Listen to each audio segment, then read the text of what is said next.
When I connect with my coaching clients and they tell me they're feeling stressed and overwhelmed, one of the first diagnostic questions I ask is, have you done a weekly review lately? And typically I find the answer is no, and by doing one together, we can restore their sense of control. The weekly review is one of the most important behavioral disciplines in our GTD practice.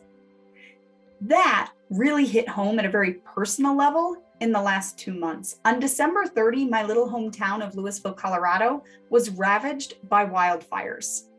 We as a family are incredibly lucky to still have a home standing. A third of our neighborhood is gone.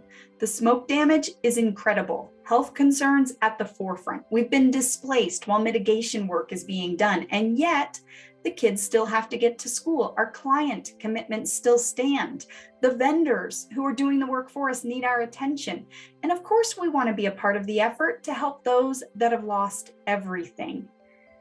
Maybe it's no small wonder that the stress and the overwhelm escalated pretty quickly in our world in those first few weeks after the event. It really, for me, raises the question, how in these times do you put yourself back in the driver's seat? How do you get a sense of control in a world that feels like it's spiraling? How do you create a sense of order out of chaos?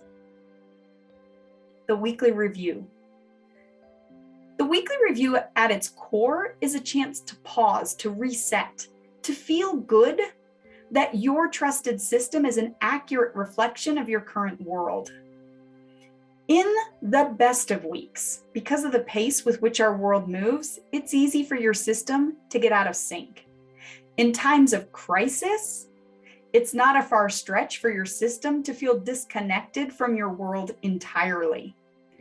In those first few weeks, to alleviate the stress and the overwhelm that was rapidly escalating in my world, I knew I had to pause and take an opportunity to reset, to resync. Typically, in my weekly reviews, I start with a mind sweep.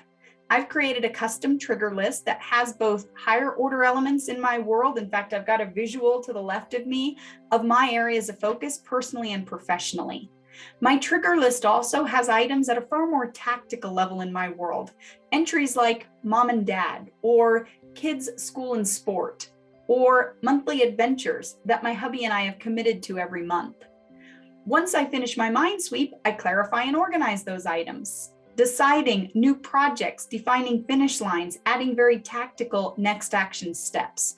Once I feel like my mind space is clear, I check in on my action list overall. I look for items that have been on there longer than I'd prefer, and I diagnose why that is. Are they incubate items? I just haven't addressed them as such. Is it that the action isn't defined well enough and I need to be more specific? I look to my projects list with an eye on, are all of my commitments on cruise control? The projects that give me pause, I check in on. Is the finish line defined appropriately? Sometimes the goalposts move. Do I have a next action?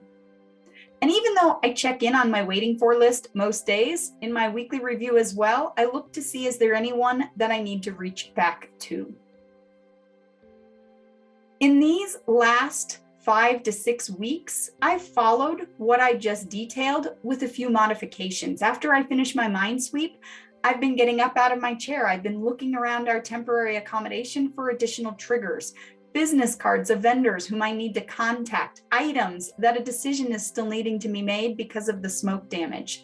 I've leaned even more heavily into my next action list, asking the question, which of these items need to move across to incubate in order to create the space for the new urgent mitigation next actions?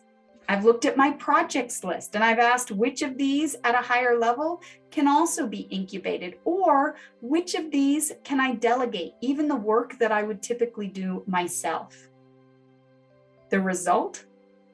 In a time right now in our world that feels incredibly pressure-filled, incredibly uncertain, I feel like I have clear mind space. I've been able to forge a path forward with my family with less stress and less overwhelm in a pretty tumultuous period in our world.